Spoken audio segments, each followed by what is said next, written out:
le sentier des Mohicans. À l'est des États-Unis, dans le Massachusetts, elle est la route la plus touristique du pays. Aujourd'hui, bien peu de gens l'empruntent. Au-delà de sa beauté, cette route est chargée d'histoire. Les Indiens l'utilisaient pour se déplacer et pour y pratiquer le troc bien avant l'arrivée des premiers colons européens.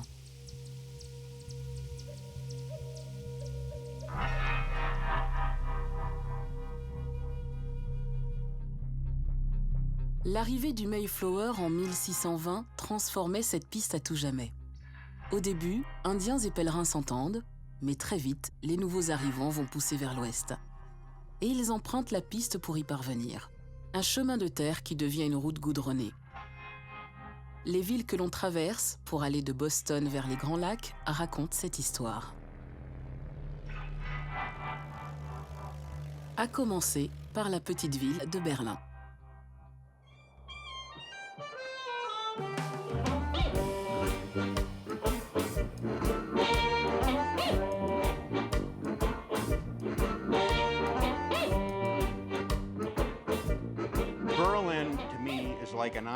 Pour moi, Berlin est un îlot de raison et de self-control dans la folie galopante qui nous entoure. Quand j'étais petit garçon, c'était vraiment le paradis. J'ai eu une enfance digne des aventures de Tom Sawyer.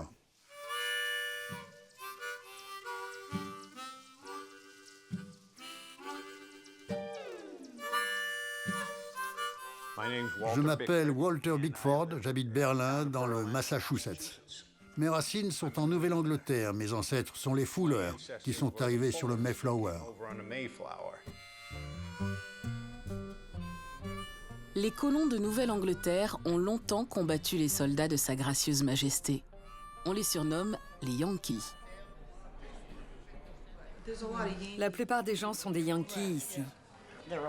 Il y a pas mal de Polonais aussi.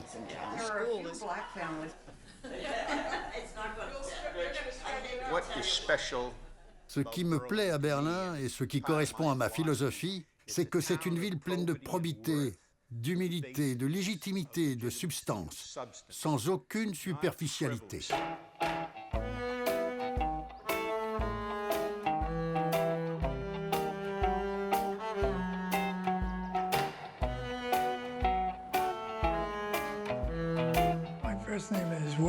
Mon prénom, c'est Willard, mais on m'appelle Bill.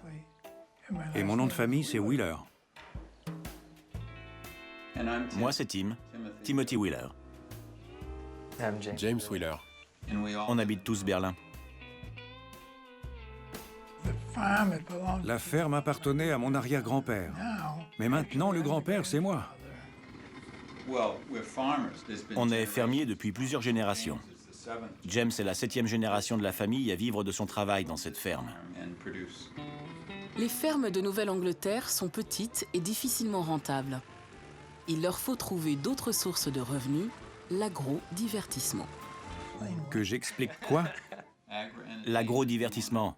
Tu veux que je réponde? Les divertissements, c'est pas mon rayon. C'est Tim qui s'en occupe. Je pense qu'il est conscient du fait que beaucoup de gens sont prêts à payer pour venir cueillir des pommes.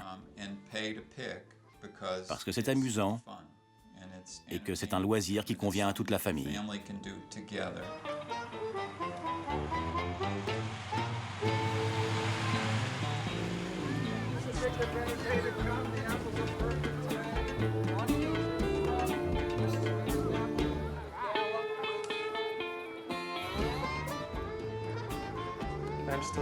J'ai pas encore décidé de ce que j'allais faire.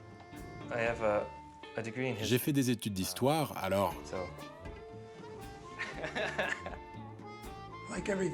C'est comme tout. La ferme n'est pas éternelle. Elle ne sera pas forcément toujours là.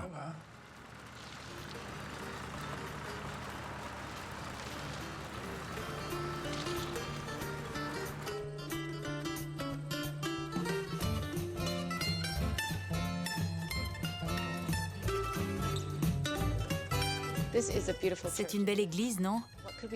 On s'est demandé ce qu'on pouvait bien faire avec ce bâtiment et on a eu l'idée d'ouvrir un café. Je m'appelle Evie Dwick et j'habite Berlin, Massachusetts. J'habite Berlin depuis 1994. J'ai passé 10 merveilleuses années à jouer de la musique classique, puis on s'est installé ici, à la naissance de mon premier enfant. On a acheté l'église en janvier 2011. Et depuis, on est submergé de bonne volonté.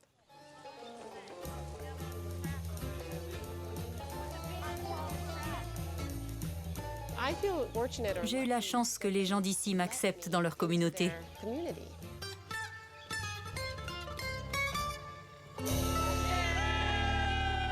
Je pense que chacun doit trouver l'endroit où il peut s'épanouir. Il faut fleurir là où on a été planté, ou bien il faut partir.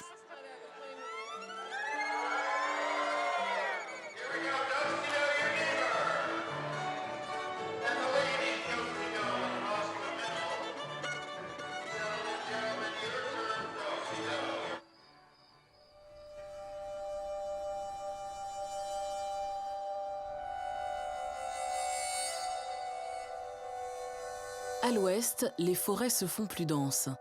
C'est là que l'on trouve la surprenante pagode de la paix, avec ses fidèles bouddhistes.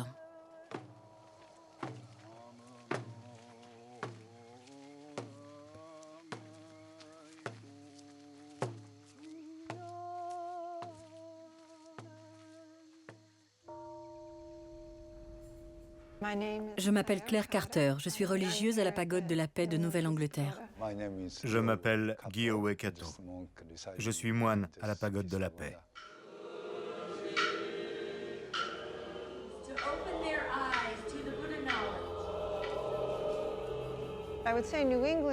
Je pense qu'en Nouvelle-Angleterre, les gens vous laissent être ce que vous avez envie d'être, tout en restant un brin sceptique.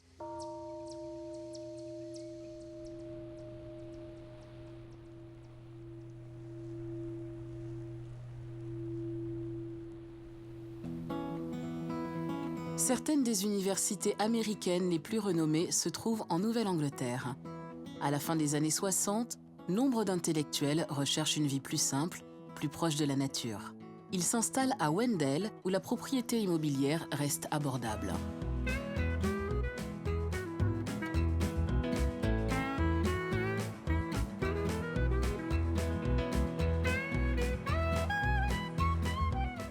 Je m'appelle Patty Skitari et j'habite Wendell, dans le Massachusetts. Voici le magasin de Patty. C'est le centre commercial de Wendell, c'est la poste, c'est le bar. Je m'appelle Lisa Winter, j'habite aussi Wendell.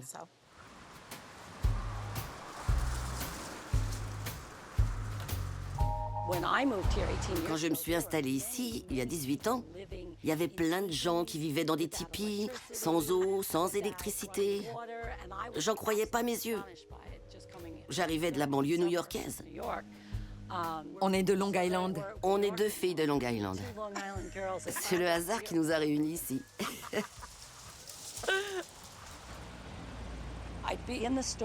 Dans le magasin, on pouvait tomber sur un vieux fermier de 70 ans, dont la famille a toujours vécu dans le coin, qui était en train de discuter de ce qu'il allait planter avec un couple de lesbiennes. Et ça, c'est vraiment génial. C'est comme s'ils avaient réussi à surmonter toutes leurs différences. Et là, je me suis dit, c'est vraiment la communauté la plus extraordinaire que j'ai jamais vue. Charlie est le receveur des postes depuis que je vis ici. Ça fait 18 ans. J'ai des amis de Long Island qui attendent de venir nous voir pour acheter des timbres, tellement ils adorent acheter des timbres à Charlie. Bonjour, approchez. Je peux mettre une affiche? Bien sûr. Le monde est petit. Je m'en occupe. Entre, Bill. Larry, tu vas bien? Je te donne une enveloppe gratuite. Je m'appelle Charlie O'Dowd. Je suis le receveur des postes de Wendell, Massachusetts. L'emblème de la poste américaine, c'est un aigle majestueux. Mais ici, à Wendell, on a choisi un autre oiseau. Une cigogne. Il paraît qu'elle ressemble au receveur. On reçoit des animaux vivants, des poulets, des dindes, des pigeons, des canards, des poules, des abeilles. C'est pour des gens qui essaient de vivre de manière autonome ici. C'est un endroit merveilleux.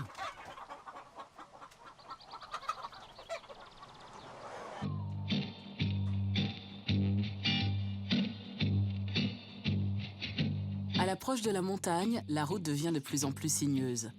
Les Indiens en avaient fait un sentier, les colons l'ont élargi pour faire passer leurs diligences.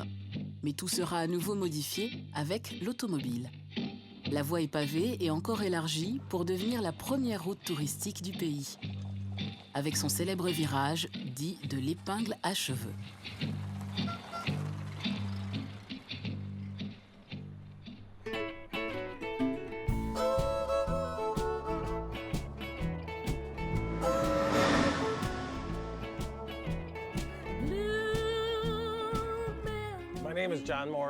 Je m'appelle John Morris et j'habite ici sur l'épingle à cheveux. Vers 1914-1920, quand l'oncle de ma mère était petit, lui et ses frères vendaient de l'eau aux automobiles dans le virage. À l'époque, il n'y avait pas d'injection qui envoyait le carburant dans le moteur. Alors les voitures montaient en marche arrière, comme ça. La gravité aidait l'essence à arriver jusque dans le moteur. Mais le problème, c'est que ça les mettait en surchauffe. Bien des années plus tard, mon oncle Don vendait des souvenirs ici avec un autre type. Et un camion a dévalé la pente, et il s'est littéralement encastré dans le bâtiment. Ils s'en sont vraiment sortis de justesse.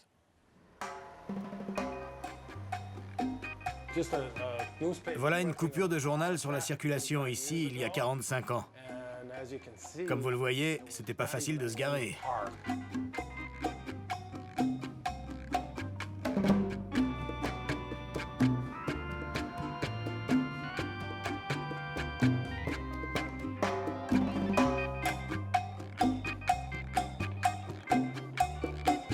Le village le plus élevé de cette piste est Florida, altitude 620 mètres. Aucun problème pour une voiture d'aujourd'hui, mais à l'époque, beaucoup tombaient en panne. Je m'appelle Stanley Brown, j'habite Florida, dans le Massachusetts.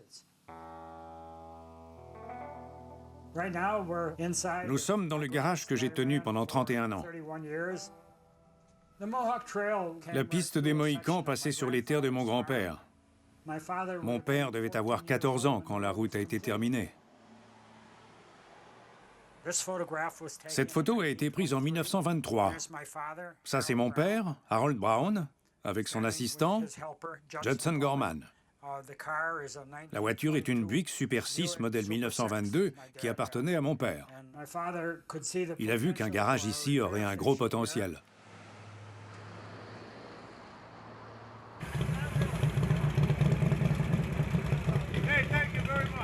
Merci beaucoup.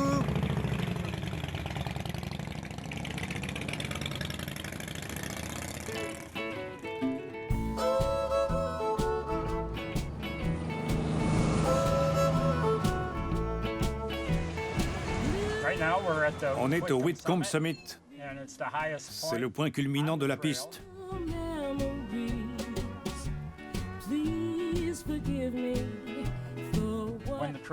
La piste a été ouverte en 1914.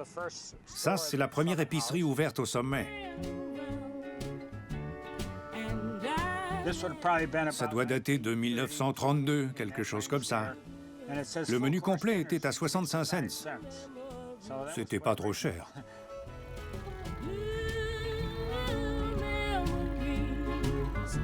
Pour la première fois aux États-Unis, une route était consacrée au tourisme, aussi célèbre que la route 66.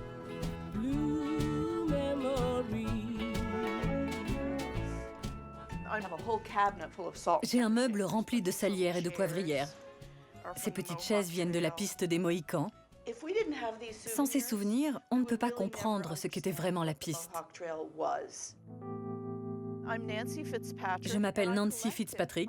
J'ai rassemblé des centaines de souvenirs de la piste des Mohicans. C'est juste une route, c'est vrai, Mais à l'époque, c'était un véritable événement, car c'est la première route à avoir été construite tout spécialement pour la voiture. Et regardez ça, ça a vraiment fait sensation. Regardez-moi ça. Il n'est pas adorable? Sur les traces des Indiens, de Boston à Buffalo sur la piste des Mohicans. Nos merveilleux Indiens, qu'on a commencé à aimer quand il était déjà trop tard.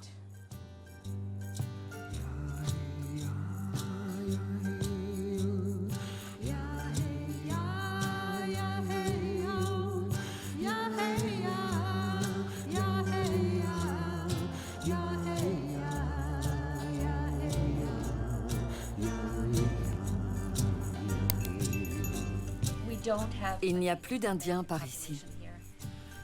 C'est très triste. Qu'est-ce que ça signifie? Qu'on les a exterminés? C'est vraiment très triste. Il faut faire quelque chose. Il faut essayer d'y remédier. Au moins, il faut faire preuve de respect.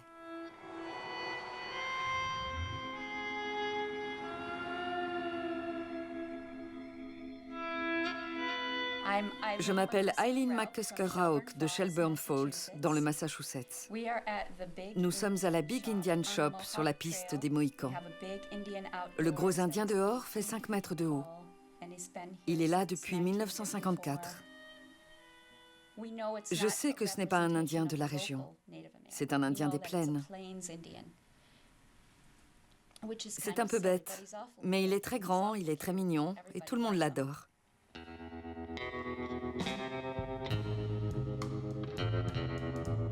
Même si le paysage est toujours aussi spectaculaire, la piste des Mohicans appartient aujourd'hui à une époque révolue. Les anciennes cabanes abandonnées sont les derniers vestiges de la gloire passée.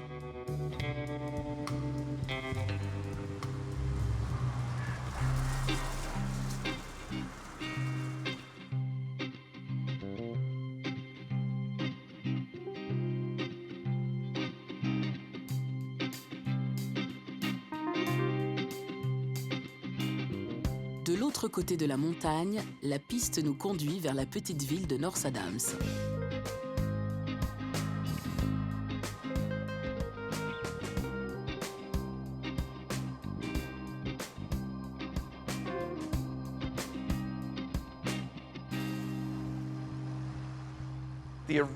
On pense que la piste originelle passait pile par la grande rue de North Adams.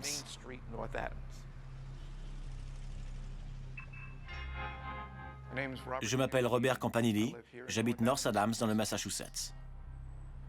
Je dirige le musée du transport ferroviaire. Je suis arrivé ici il y a 11 ans. Je voulais être plus près de la nature, mener une vie plus tranquille.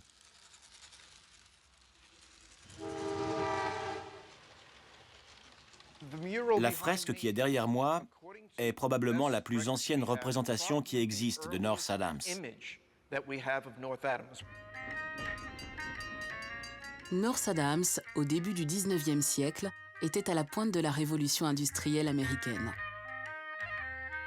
Les forts courants des différentes rivières alimentaient moulins et centrales.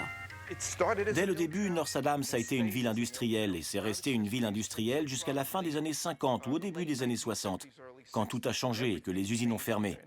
À ce moment-là, la ville a dû se trouver une autre identité. Toute cette région était le poumon de l'industrie américaine. Aujourd'hui, la Révolution a trouvé d'autres cieux et la plupart de ces villes luttent pour survivre. À la frontière du Massachusetts et de l'État de New York, la piste des Mohicans prend fin.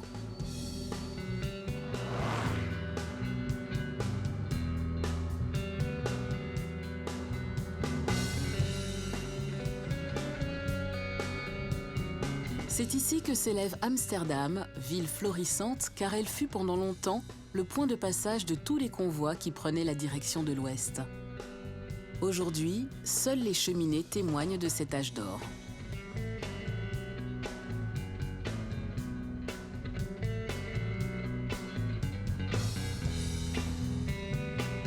Gary Dudka, DUDK à Amsterdam, État de New York.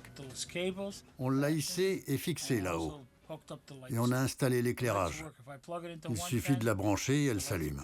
et c'est devenu un monument pour la rivière des Mohicans.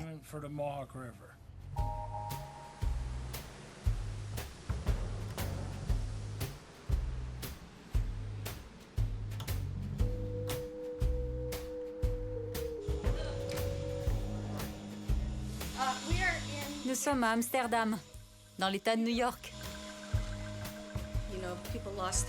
Beaucoup de gens ont perdu leur boulot et tout a fermé. Le centre-ville est quasiment mort.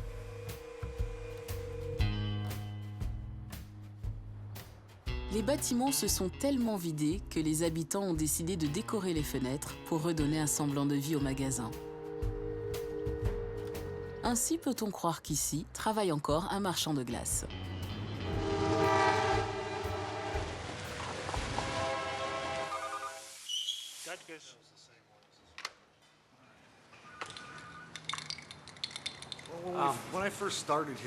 Quand j'ai commencé, on était 15, 20 à travailler ici.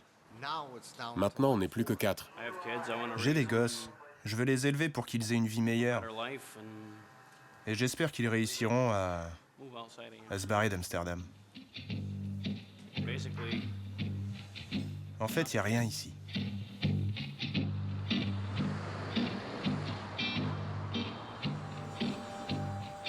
À seulement 15 minutes de là, la terre est si fertile qu'elle fut à une époque le grenier à blé des États-Unis. Nous sommes dans la vallée des Mohicans, là où ils vivaient, avant d'être chassés et parqués dans une réserve au Canada. La route mène à la petite ville de Fonda.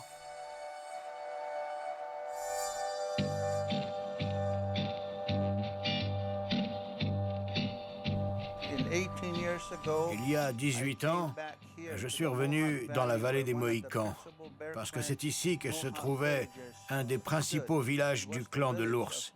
C'était le village de mon arrière-arrière-arrière-grand-mère. Je m'appelle Sago Guanyankwas. C'est mon nom mohican, mais mon nom anglais est Tom Porter. J'appartiens au clan de l'ours. On a racheté ces terres.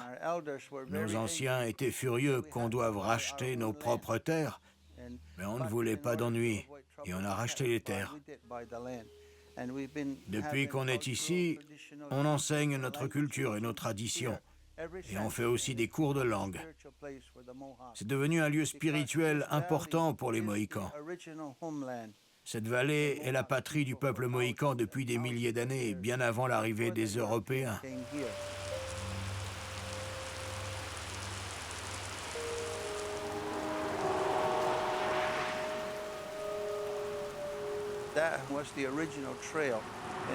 Ça, c'est la piste d'origine. Elle va jusqu'à Buffalo. Elle passe juste devant chez moi. Ils ont simplement suivi le cours de la vallée.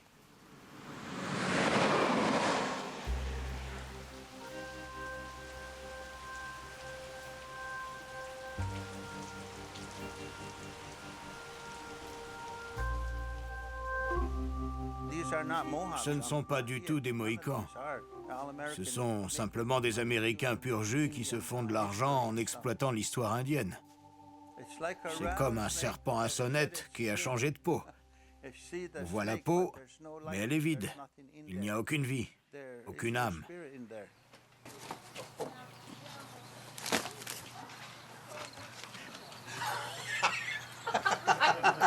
C'est un crotale des bois.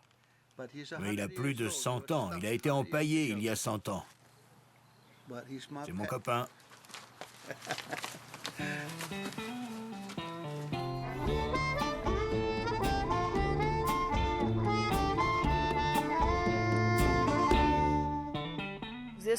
Ce comté, avec de petites villes comme North Adams et ses villages pittoresques, c'est ça la vraie Amérique.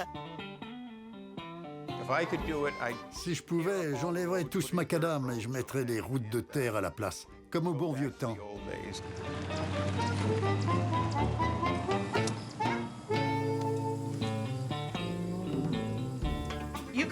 On peut parcourir le pays des plaines jusqu'à l'océan, mais l'Amérique en apprécie que sur la piste des Mohicans. Vous vous rendez compte? C'est pas chouette, ça?